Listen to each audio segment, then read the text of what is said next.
एक महत्त्वाची बातमी, ठाकरे गटाने वारंवार आम्हाला डिवचण्याचा प्रयत्न केला असं शंभूराज देसाईंनी म्हटलंय। ठाकरे गटानं आयत्या पीठावर रेघोट्या मारल्याचंही शंभूराज देसाईंनी म्हटलंय। आम्ही बाळासाहेबांचे विचार पुढे नेले, ते त्यांना बघवत नसल्याचं देसाई म्हणतात। मराठा आरक्षणाबाबत विशेष अधिवेशनात योग्य निर्णय होईल अशी देखील त्यांनी प्रतिक्रिया दिली आहे।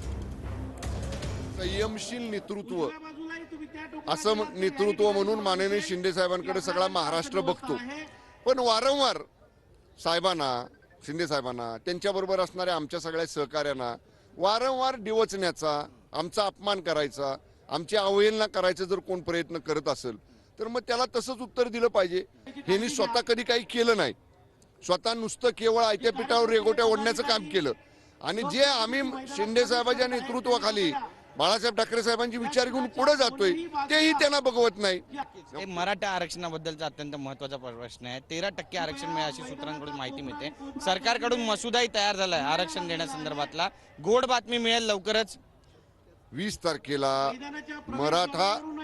मराठा आरक्षणाच्या बाबतीत 20 तारखेला विशेष एक दिवसीय अधिवेशन विधिमंडळाचं बोलवण्यात आलेलं आहे।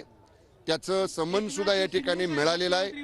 त्यामुळे त्या त्या एक दिवसीय अधिवेशनामध्ये मराठा आरक्षणाच्या बाबतीतला योग्य निर्णय विधानसभेच्या सभागृहामध्ये होईल। Camera person Kishore Borcha, Girish Gaikwad, TV9 Marathi, Kolhapur.